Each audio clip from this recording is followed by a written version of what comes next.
Afternoon and welcome. I'm Mo Eleanor, Chairman of Kent UKIP, and I'm here to keep you all in good order while Henry does his launch of his manifesto and where he's going with the Police and Crime Commissioner for UKIP. Henry, all yours. Thank you very much, Mo.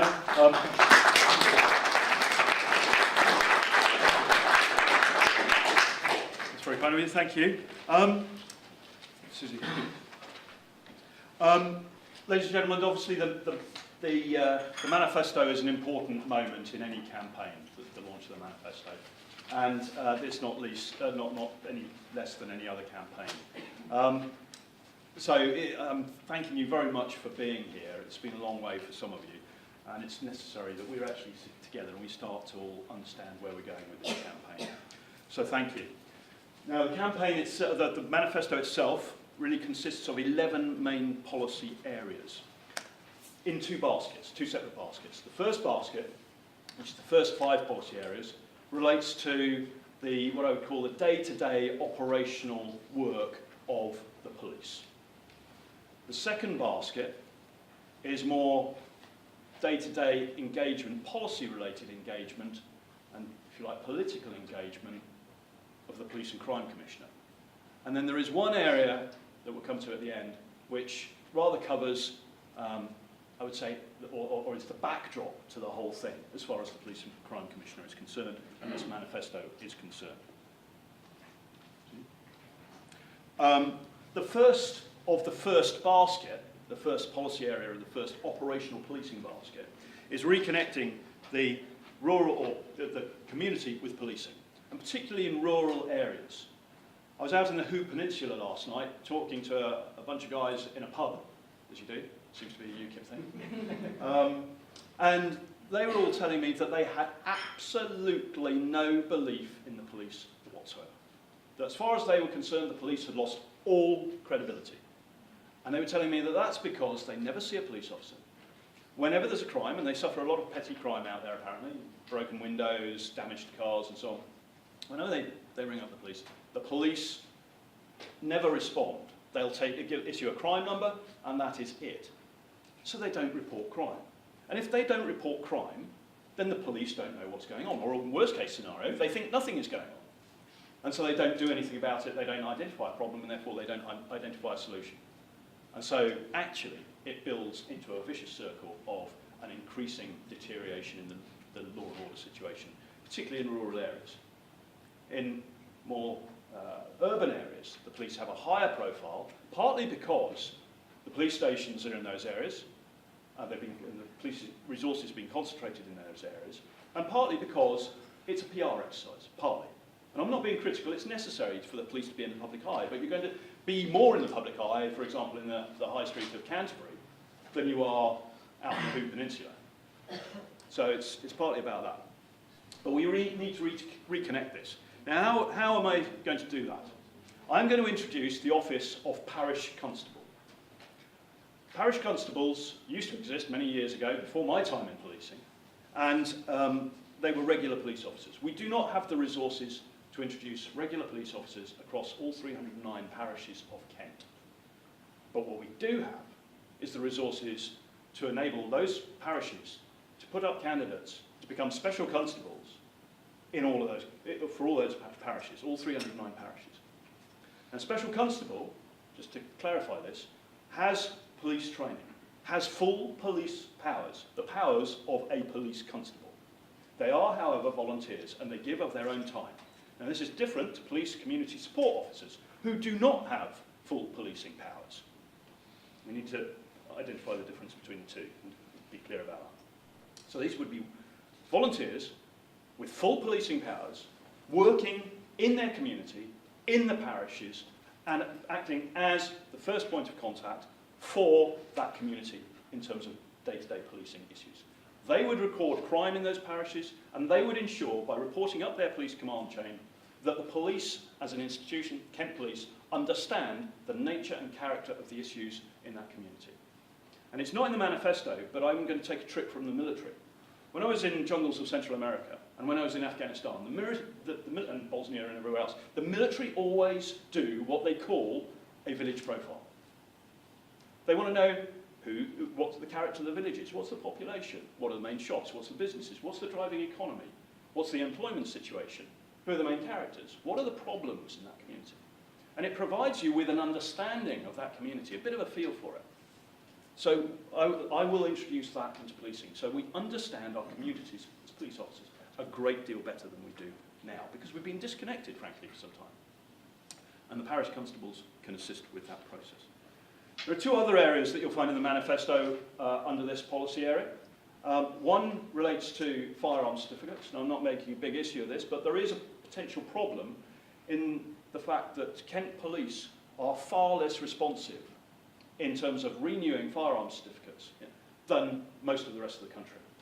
Some forces can turn it around in 3 days. In Kent Police, it can be as much as 6 to 8 months.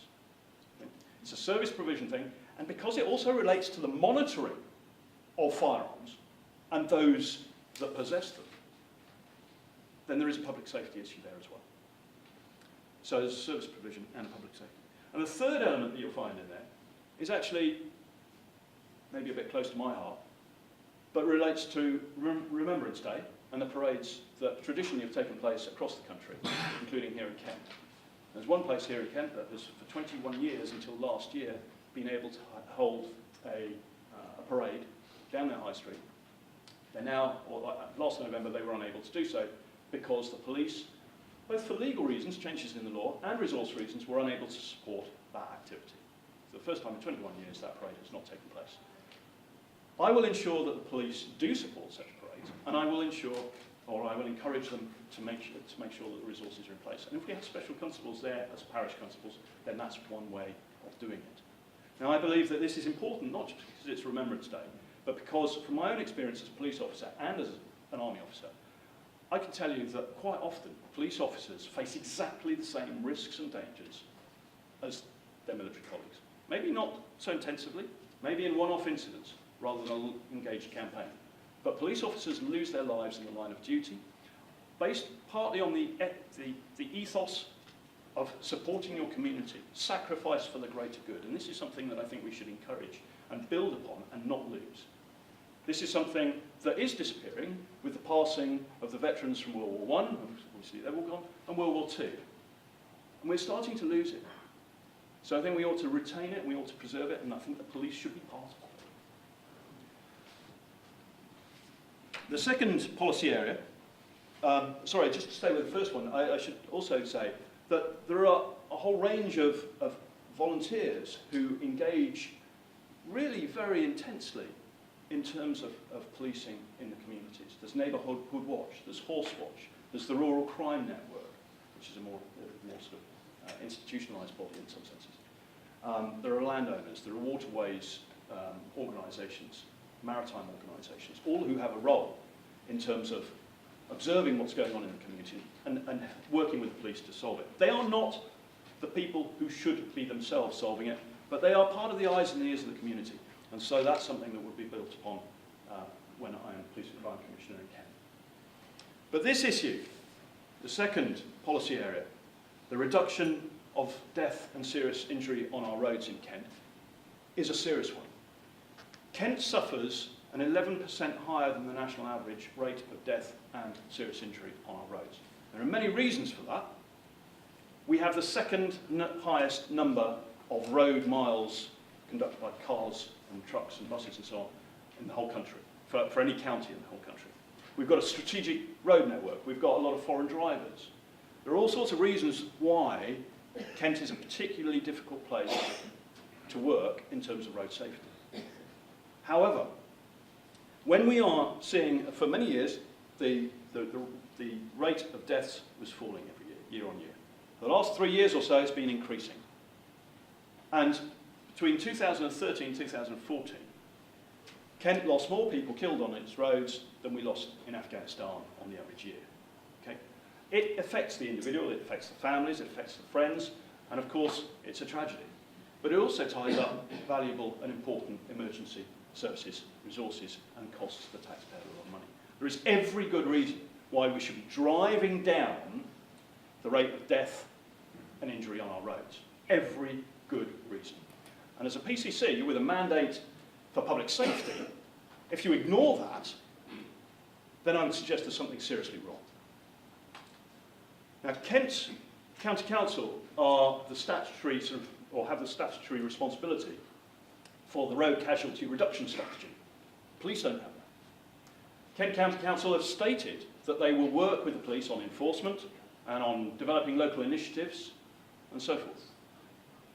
They haven't really done that. There is no real, there's a bit of coordination, communication, I would say. But that casualty reduction strategy does not have what I would call a credible action plan. There's no real monitoring of it. There's no requirement for people to deliver concrete results. It is thin, it is weak, and frankly, to me, it seems like it is a strategy that is designed to tick the statutory box and say, we have produced our strategy, thank you very much, rather than an energetic engagement in driving down those figures. So I'm going to do a number of things. I'm going to, again, publicly demand that Kent County Council build in a credible action plan to their casualty reduction strategy. I'm going to hold them publicly accountable for their pledge to work with the police on law enforcement, local initiatives and education in the area of road safety. And I'm going to create a body of a consultative body that will report to the Office of the Police and Crime Commissioner, that will consist of academics, it will consist of lobbying groups, the British Drivers Association, 20's Plenty, all of these groups, all of whom have opinions, all of whom have some answers, but collectively can help us to identify the way forward. I will also provide Kent Police with the analytical capability. There is quite a lot of analytical stuff going on already in Kent County Council, but I'm going to provide the police with the analytical capability to fully understand why injury road traffic collisions are occurring in certain places, why they're occurring when they do, and so on, and to help develop bespoke solutions for those areas rather than a silver bullet for everything, which won't work.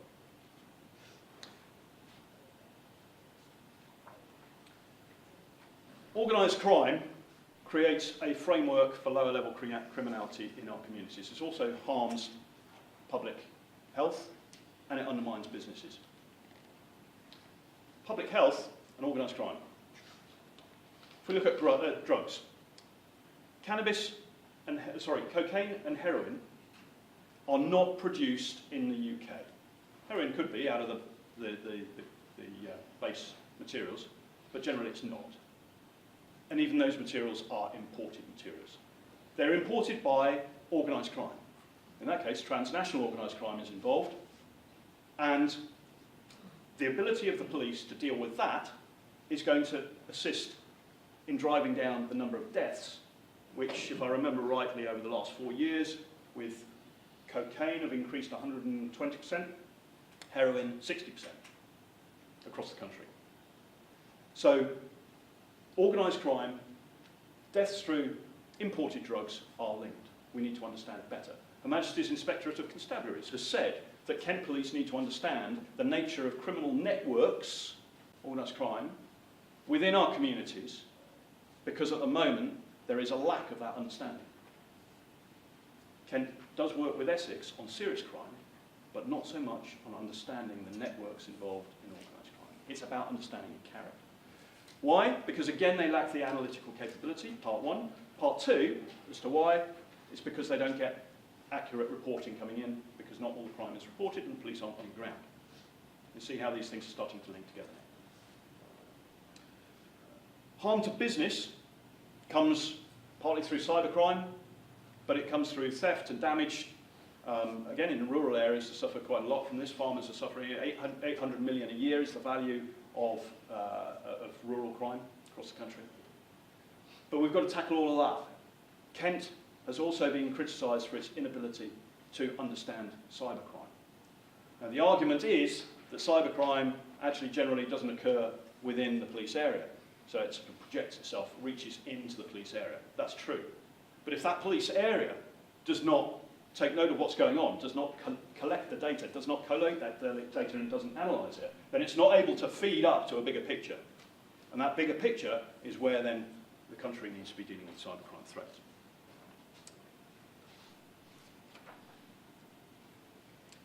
Strengthening borders. Now there's a surprise for you. Something wrong if there wasn't a border element to this. And this is a bit close to my heart as well, as the former head of the border security programs for the world's largest security organisation of 56 governments, as it was then, 57 now. It links with organised crime, transnational organised crime. It links with migration. It links with the economy. It links with a whole range of day-to-day issues in everybody's lives and in terms of security. The UK does not have a national border strategy. It has an immigration strategy. It has a counter-terrorism strategy. It has an aviation strategy. It has a fisheries protection strategy. It has all of these things. It does not have any strategy that brings these things together under one framework. Now that is a problem, because again, we go back to that thing, and we've probably all experienced it, where people meet every now and again, because there's a sort of regime by which they meet, the relevant people all sit around the table, drink coffee, shake hands, talk about what they're all doing, they go away, and very little changes. Okay, that is communication. Everybody knows what everybody else is doing, but it's not a whole of team effort to gain results. Now, I'm being a bit crude there. It's, of course, a little bit more complex than that, but essentially that's what's happening. And in helping 14 other countries to write a national border strategy to secure their borders, I have found in every case that it is about resources, it is about legislation, it is about training.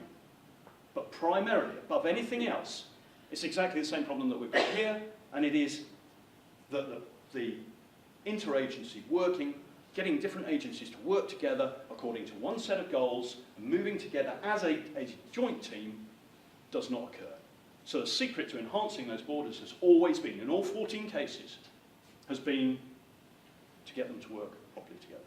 So I will, if elected as Police and Crime Commissioner in Kent, I will take the responsibility personally of driving the creation of such a border strategy.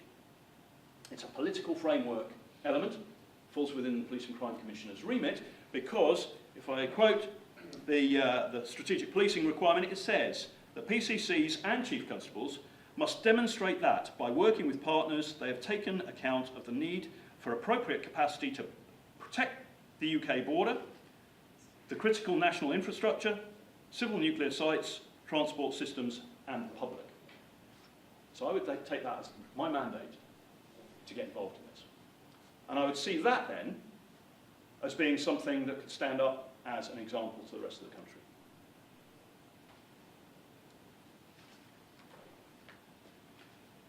Antisocial behaviour.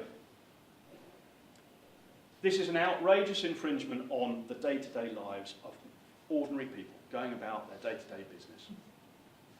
People who are, I was a former human rights monitor at one point, monitoring international human rights abuses.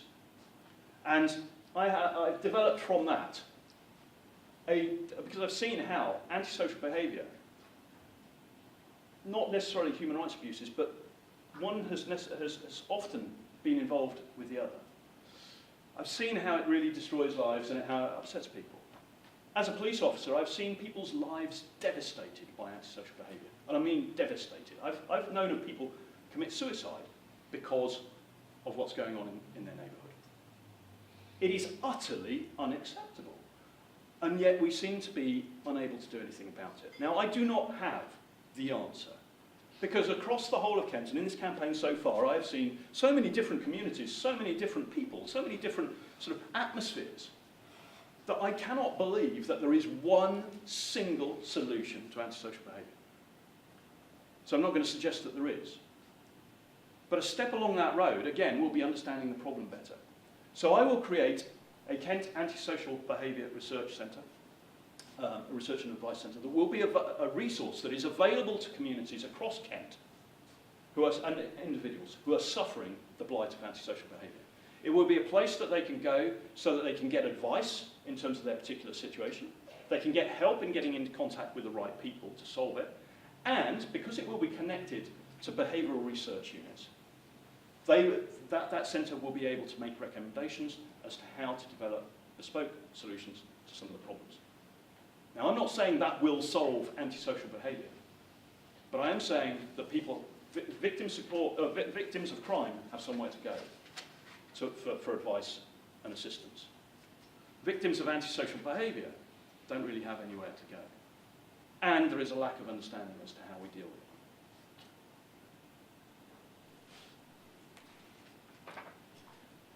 Now we move into the second basket. We might move through this a little bit more rapidly. This is the basket that involves, if you like, the constant policy engagement of the Police and Crime Commissioner on a day-to-day basis. And victim support is an area that, under Anne Barnes, has done pretty well. She established Compass House, and you may have seen that recently now they've established compass points around the county, which again are a methodology for sort of people to access advice and help, both practical and emotional, as to how to cope with crime as victims. It also helps them to understand the judicial system, which often is a complex and rather frightening beast if people haven't come into contact with it before, particularly if they've been traumatised by a crime. So I will continue the support that the Office of the Police and Crime Commissioner has given to victim support. I will also continue the support that is given to the Sexual Assault Referral Centre in Maidstone, which also is doing excellent work. And to give you an idea, and I can't remember off the top of my head the number of people that Sexual Assaults Referral Centre has helped, but Compass House has assisted around 53,000 people since its launch. And it's something that adds value and is a place that people can reach out to. Mental health care. All sorts of issues around this. The Home Secretary has suggested that mental health care in the community may come under the remit of the Police and Crime Commissioners. We'll see how that works, if it happens. But there is a particular impact on the police. And again, I know this as a police officer myself, having dealt with at least 2 murders, one ended up being a manslaughter, that was as a result of a mental health care problem in the community. And I've dealt with, I don't know what proportion of my work as an operational police officer was involved, or was as a result of a mental health care issue. There are all sorts of type of mental health care issues. There are people with learning difficulties, and I was asked a little while ago, and it's I put it in the manifesto because it made quite an impact on it. I was asked, what do you think about people with learning difficulties in the justice system? And I would say, and I did say, well, if they don't understand what's happening to them, and if they're unable to communicate effectively with the people around them, it is not a justice system, not for them. And we need to address this whole thing. More recently, in the media in the last few days, you may have seen that the head of the Independent Police Complaints Authority has said that the use of police cells should continue for mental health care or people with mental difficulties who have come into contact with the police. The police are pushing back against that. And it's been said that, well, where else do they go? That's the crux of the problem. Where can they go? Who is helping them? Because every time somebody in that situation, it may be self-harm, it may be an inability to control anger, but those people will often find themselves in contact with the police, and that is an indication of a wider failing in society. And I'll come back to holding the government to account shortly. So I will work with the NHS and other mental health care providers and with the police to ensure that the police are not seen as the last resort. That if they do become involved, it will be for 2 reasons. It will be either in support of a lead agency, or when there is absolutely no other alternative because of public safety, or the safety of the individual concerned. There's a whole lot of work to be done on this. The other thing on this is that it's not in the manifesto as such, but that places a moral requirement on me as a policy area, if elected as Police and Crime Commissioner, to provide the support, not only to the police, but to those those agencies that and those groups and bodies that should be in the lead. And I should be lobbying on their behalf to make sure that they get the resources that they do need. And as I said, we'll come back to holding the government to account in a minute. Operation Stack. I'm not going to bang on about Operation Stack. We all know what it is. We all know what we think about it. But I am going to tell you what I think about it. I think that the solutions that have been proposed lack transparency. I think they lack credibility. They lack explanation, public explanation. I do not believe, I'm very happy to be convinced otherwise, I do not believe that there is true strategic, comprehensive thinking going into the planning. I believe that there are too many fingers in the pie, individual local authorities, and I believe that the solutions that are being proposed are partly based upon a wish to make them attractive to commercial operations to whom Highways England want to contract the management of these facilities out to. Now for me, that means a compromise in the effectiveness. If I've got the 100% best solution here, and then I go, okay, but now I need to make it attractive to a commercial operator, how do I do that? Then I'm altering that best solution. That means I'm compromising on it, and that means I'm compromising on the solution to the disruption caused by Operation Stack. And that means I've got a problem with it, because as hopefully future Police and Crime Commissioner, I'm going to be responsible for making sure that police have the resources to deal with it, and I'm going to be responsible for interfacing with the authorities in Whitehall to try and get things sorted at that end. 73 police officers are required for phase 3 of Operation Stack. That's a lot of police officers. And if we talk about a long-term disruption, okay, we've had strikes, we've had migrants in the tunnel, but if we talk about a long-term disruption to the tunnel, terrorist attack, whatever reason, then perhaps Operation Stack won't be in place for a few days or a couple of weeks. It may be in place for months. Now, where's our comprehensive solution to that? We're busy talking about it. It's not as though we've got no reason, no cause to sort of pluck out of the air a worst-case scenario. We're trying to find a solution now, a longer-term solution to Operation Stack. We need to build in a resilience to cope with longer-term problems. And I don't believe this has been done. I also think that it could potentially be tied in to some of the issues around the new Thames crossing relating to trucks and so on up there.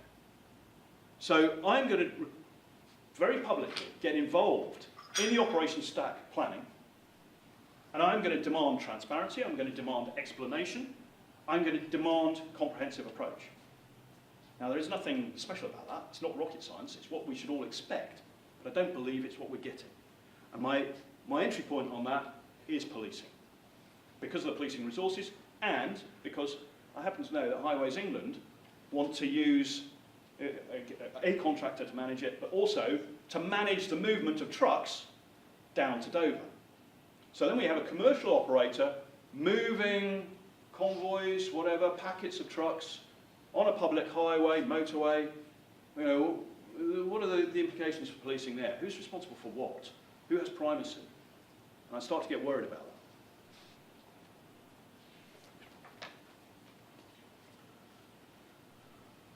Two issues associated with recruitment that I'm going to touch on. One is the police college is moving towards a requirement that every recruit into the police must possess beforehand a degree. I'm opposed to that. I'm opposed to it because I believe that it immediately shuts out 50% of the population, including these good chaps here, people retiring from the military. Most of them don't have degrees. And it's not about whether you've got an academic qualification, it's about whether or not you have the ability to problem solve, to think things through, a bit of sagacity in there, courage, integrity, the ability to communicate not only with your colleagues but with a very wide community out there. It's much bigger than this. The European Union is not an issue for the Police and Crime Commissioner as such. But the reason we're going down that road is because that's the policy of the Central European Police College. And it is what all the European, or virtually all the European police forces do. It's not right for British policing, it's not right for the British people, in my opinion, and I would oppose it. However, I also believe that the training and qualifications and experience of police officers should be recognised. And so I will also campaign for that to be recognised in the award of vocational qualifications. Our good Gurkha colleague here, the Gurkhas have a problem. Gurkhas retiring from the army, the British Army, many of whom have fought for the Crown, obviously, as many military people do, as I did, they look to the police for a future career. Kent Police are quite keen to get Gurkhas on the streets. Might have a deterrent effect. Who's policing your streets? The Gurkhas. Okay, it might have a good effect. And they won't be bothered with going out to rural areas to take on a bit of rural crime. They'll be happy to sit in a bush and jump out on something. But anyway, so, but they can't get in. And they can't get in because they have to be vetted. The background checks have to be done. And for that to be done under present regulations, Kent Police have to make a request to the Nepalese police for background checks. I don't want to criticise colleagues in the Nepalese police, but they don't very often respond. So the poor old Gurkha can't get in. So there are two things that need to be happening there. One is engagement with the Nepalese embassy and authorities, and the other one is, if necessary, engaging with the Home Office to enable that vetting process to be exceptionally bypassed or put to one side for Gurkhas based upon their military records, if they hold an exemplary record. So I'll work on those things. It's a big issue for the Nepalese community and a big problem for Kent Police. But it's not only the Gurkhas, there are a whole range of other communities in Kent, and I will also work with them to ensure that they are not disadvantaged in applying for places within the police based upon any sort of prejudice or particularly bureaucratic obstacles.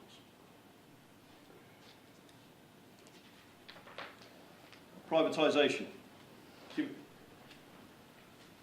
Sorry to keep throwing you these military analogies, but there's some useful lessons from there. I once had a meeting with the commander of Aldershot Garrison, and I asked him why the wonderful Victorian gymnasium just outside the garrison headquarters was being demolished, and why the medical centre that was built in the late 1980s was also being demolished. He said, "That's a very good question, I have no idea.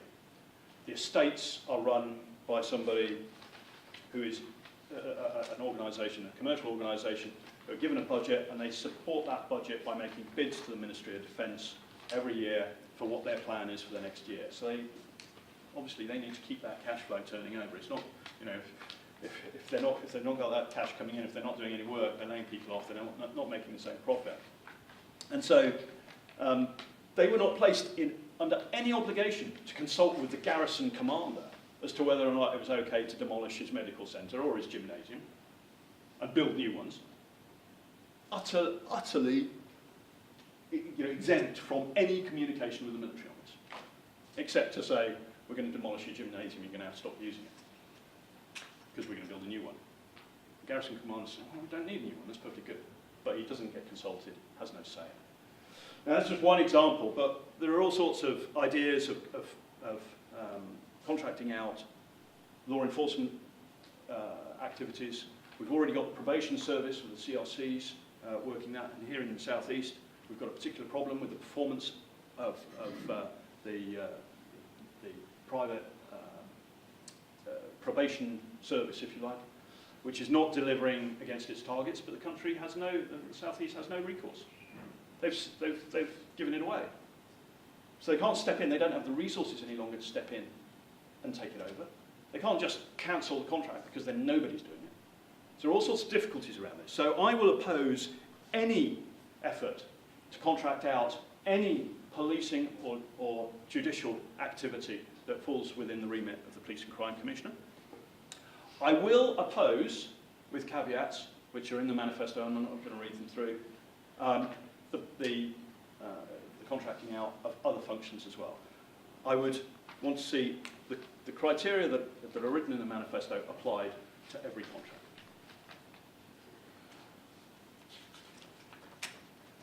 Finally, holding the government to account. For me, if I'm a police and crime commissioner, I understand I have an obligation, a statutory obligation, to hold the police to account. That includes holding them to account for the efficiency with which they use the resources that they do have to keep the people of Kent safe. However, I believe I have a moral responsibility to the people of Kent and to the police to hold the government to account for any cuts or policies they impose on Kent that harm or undermine the ability of the police, or for that matter, any other service, to keep the people of Kent safe. And I will be very public, and I'm quite happy, and I've done it in the past, not with the Home Secretary, but I'm quite happy to go toe-to-toe, nose-to-nose, with any minister, with anybody, to fight this corner. If I feel that the police or any other agency are doing all they can and more, and yet things are going wrong because of what's happening there, then I will say it, and I will say it loudly, and I will make sure everybody knows that I'm saying it. Because it is simply not fair on the police or the community to bundle all the blame downhill, and I won't have it. That includes those areas that I said I was going to talk about this later. Things like mental health care. It's about, the more local government resources in that area are cut, the more the police are going to have to pick up the pieces, and it's becoming increasingly difficult to do so. And there is harm involved in that. Ladies and gentlemen, there's one more slide. Much better picture of me than that. I'm not going to go through the roles and responsibilities of the Police and Crime Commissioner, but you'll see it in the centre pages of the manifesto. 2 points I want to make are at the bottom. Police and Crime Commissioners need to have sufficient experience to do the job. It's managerial experience, leadership experience, experience of the subject matter. I'm not saying that they should be detectives, or they should be, armed response qualified or anything like that. I'm not saying that. I'm saying they should have a good, rounded understanding of all of the issues that I've just talked about, and more. As I said, the Home Secretary is talking about a whole range of other issues coming within the portfolio of the Police and Crime Commissioners. Youth, justice, free schools for troubled children, probation service, mental health care in the community. And we've got borders, we've got critical infrastructure, we've got policing, we've got fire and rescue. All of these things, at some point, seem to be likely to come under the umbrella of the Police and Crime Commissioner. If you don't know what you're doing, then you're not going to be much help. And I don't refer to any particularly recent events.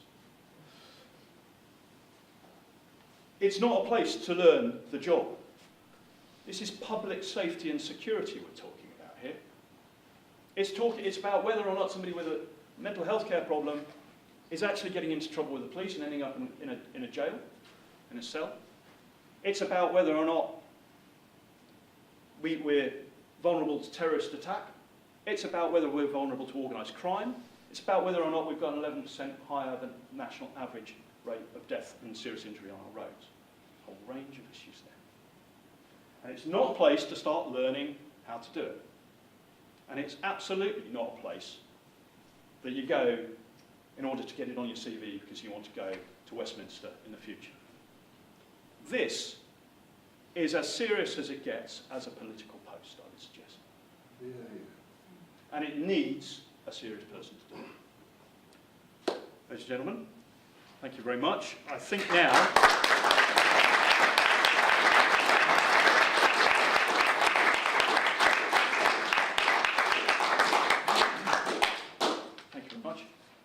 I think now the floor is open to your good selves for questions. I'll do my best to field them. Please try and keep them related to the manifesto and to the role of the Police and Crime Commissioner. You were speaking about the privatisation, and regarding the police stations, I think up in the Medway area, which were PFI'd, there are clauses within that contract which could allow us to get out of repaying 300 and something million plus end of service contracts, which the police have commented if they want to get some toilet paper, they have to actually fill in 5 forms. So would you look into something like that to free up that money, which then could come to frontline services, I suppose? Yeah, absolutely. That's the question. Absolutely. I mean, at the present time, I don't have the access, the free enough access, at least, to the people who are involved in these things to really talk it through and to understand the problem myself. But what I'm saying here is that there is quite clearly a problem, and these are all areas that I want to get involved in. I don't like the PFI approach because it does exactly that, and the reporting that they are required to produce places a burden on the operational side that it's supposed to be freeing up. And indeed it doesn't free it up, it just gives it a different type of burden and costs extra money. So indeed I think the answer to your question, if I understood it correctly, is yes. Any other questions? No. In the matter of recruitment of parish constables, you say that this is a voluntary position. Would Gurkhas be able to volunteer? Their qualifications may not extend to degrees, but of course they have a lot of local nous and to deal with situations like that. Would they be able to be employed in inverted commas, in that position? Yeah, if somebody put themselves up from any part of the community of Kent as a special constable, then absolutely. But they would still have to go through that vetting process. So it doesn't free them up. It can be sort of, parts of it are less stringent, but in essence they still have to go through it. So there would still be that requirement. So we have to deal with something that's not within the ability of Kent Police as such to deal with. They need that political top cover to sort of engage for them on that.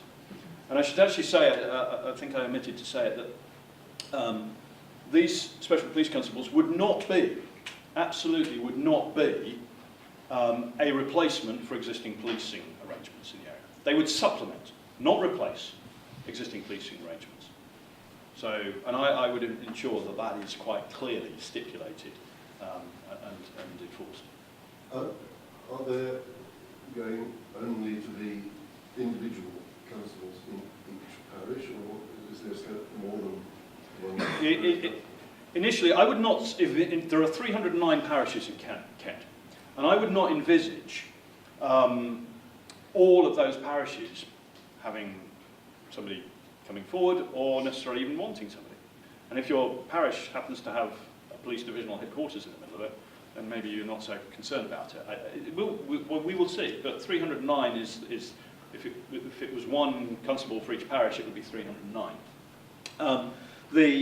Some parishes might put up more people. Some parishes might want to club together, and they might be particularly sort of rural, and they might want to. You might have 2 parishes with 2 constables working together.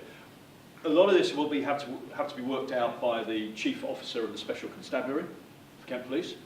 So that's the operational side of it.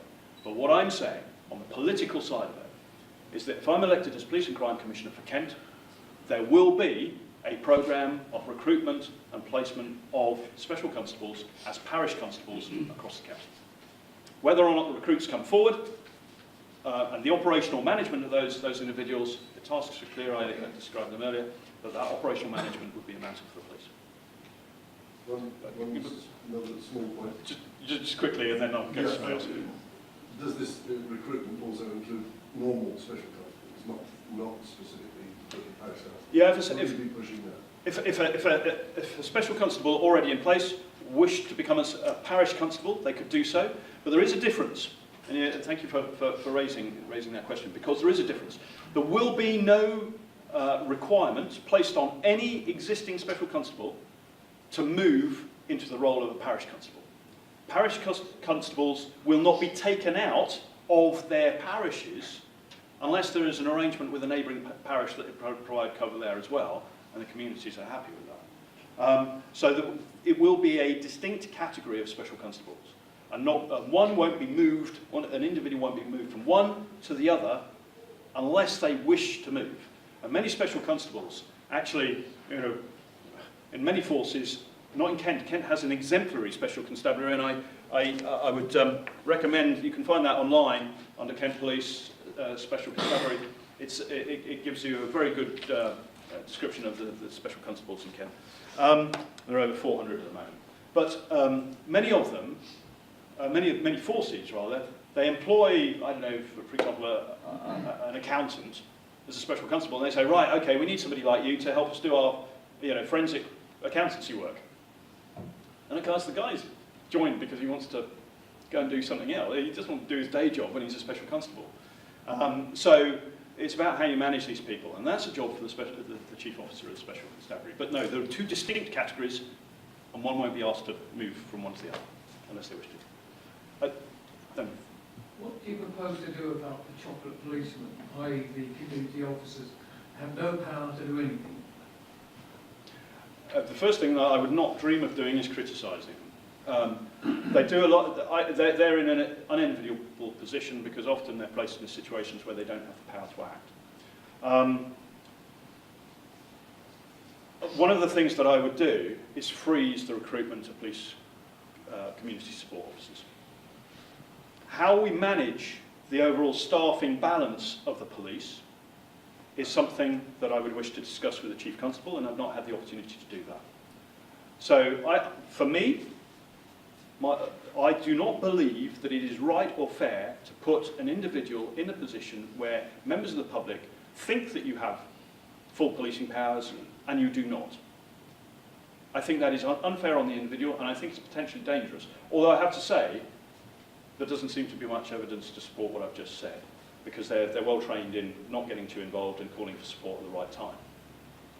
So they are eyes and ears, and they can be useful in some respects, but I'm not sure we've got the balance of staffing right. And in the Metropolitan Police, they are radically reducing the police community support officers in order to invest in other areas of recruitment.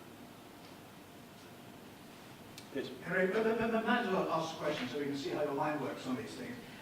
Would you have allowed the right of mutually hostile and potentially violent demonstrations to go ahead in Dover at the same time or at all?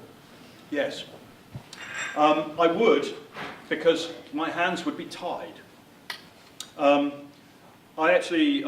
put out a tweet last night saying we have to find a way to stop this becoming a regular event in Dover or anywhere else in Canada. The police are in an unenviable position with this. On the one hand, they've got Home Office guidance, and they've got European Union regulations and policies, not entirely legislation, first line legislation, placing them in a position where it is almost impossible for them to stop a public protest or demonstration, even when it's against the public interest for it to go ahead. They're required to police it effectively rather than prevent it happening. So but we need to find a way around that, because if this is going to be a regular event in Kent, I mean, there were 600 and something police officers deployed last night. There's a good example of police forces mutually supporting each other, but I do not want to see 600 police officers regularly deployed onto the streets of Dover, and we have to find a way around this. Now, again, in this position now, as candidate, it's a bit difficult for me to engage on exactly how we go about that without having the discussions with the relevant people. But what I can say is that I would want to stop it, but I wouldn't, in the situation that occurred yesterday, I wouldn't have the power to stop it. Nor would the Chief Constable, the way that was set up and planned. Over here and then come over to you. Yeah. Mrs May has said she wants 500 more armed police. I don't know how many of those she thought Kent needed, or whether Kent agrees with her. But my understanding is that the police themselves are not at all keen to take up the post of armed response, because they have seen what happens to troops who shoot enemies and to the vast army of no-win, no-fee solicitors that come knocking at the door in fact, they don't want it. How would you overcome that? Yeah, I think the first thing is that I'd say about that programme is that all of those armed response officers are going to be in London apart from 400. And many of those remaining 400 are paid for by the forces themselves out of existing budgets, or, as Anne Barnes has done, through the precept of the for the council tax, with I think 36 additional here. Now, that whole debate is ongoing at the moment, and there are a number of difficult issues for an armed police officer just before he pulls the trigger. He's got to have the courage, or she's got to have the courage, to know that when they pull that trigger, they're going to be suspended pending an investigation.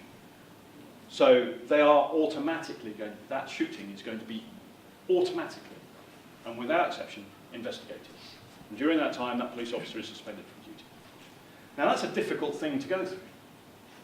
So it's not just about the legislative thing, did you do the right thing or not, it's about the stress that's involved in the immediate post-event period. So, indeed, I don't know, but I can imagine that it's very difficult to find people to do that job. That's something that we've got to overcome, and as I say, that debate is happening already. What is the protection to be given to armed police officers? Because the last thing, the government, to be fair, Mrs May does recognise this, the last thing that we need is police officers hesitating before pulling the trigger. Any other questions?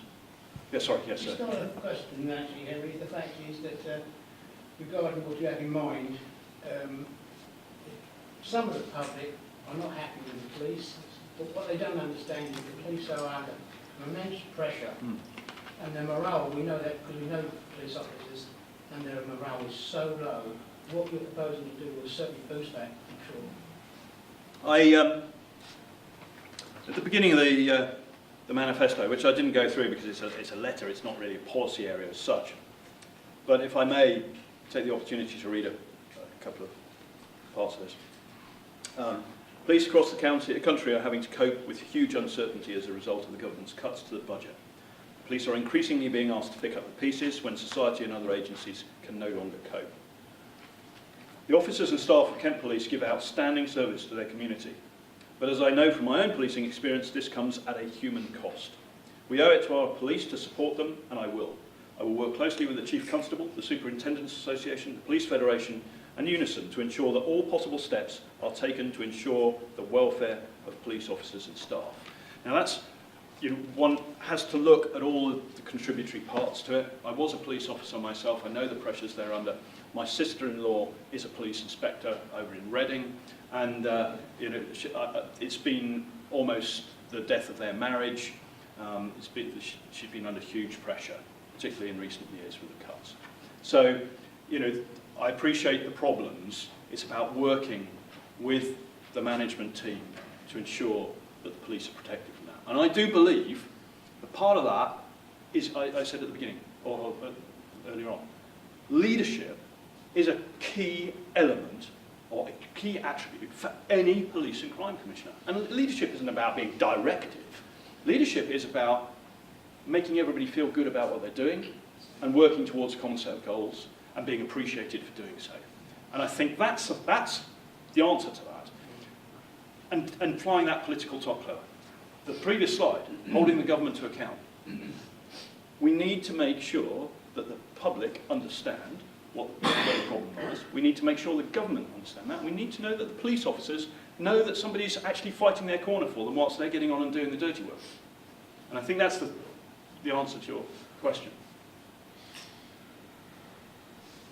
Paul. Yeah, Henry, can I ask, there's been a lot of publicity on the salaries paid to police commissioners. Yes. Will you be taking full salary? Yes. I think I'll be earning it. It does seem an awful lot in some people's eyes for a job about which there has been a lot of criticism about what the police commissioners do. Yes, I know. I've had to resign from my own job in order to stand for this. I was not civil service, but the Cabinet Office decided I fitted it in a category as such that I had to resign from it. I do not, the UKIP national policy on this is that any UKIP police and crime commissioners that are elected will not hold a second post, will not do another job. This will be their job, so it will be a full-time job. I see it as a 24-hour, 7-day-a-week job. I see it as being no different really from the, there's a difference in roles and responsibilities between the Chief Constable and the Police and Crime Commissioner, clearly, but I don't see it as being any less engaging and demanding than that, in fact, possibly more demanding than the role of the Chief Constable. Now, I don't want to bring the Chief Constable's salary into this, but the Chief Constable is on 157,000 a year. Okay, so nearly twice the amount of the Police and Crime Commissioner. Now, I think the whole salary structure maybe needs to be looked at, but all his top team earn over £100,000 a year. So, you know, I think we need to look at the pay structure, potentially, yes, but I do not believe that a Police and Crime Commissioner who is engaging to the degree that I believe that a Police and Crime Commissioner should, needs to take a pay cut. Thank you. Any other questions? No? Well, I hope you've all enjoyed it. Hope you're all going to vote accordingly. Thank you for coming. Have a safe journey home. And don't forget to drop any shekels you have in the whip box on the way out, please.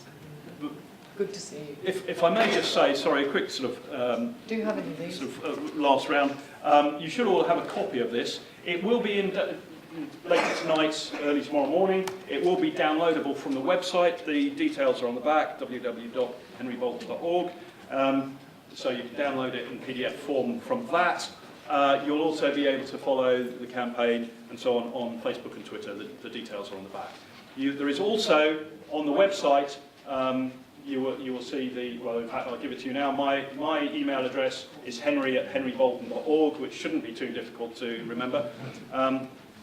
So please feel free to sort of download it when it's up there and to fire off any questions that you may have later on. Thank you.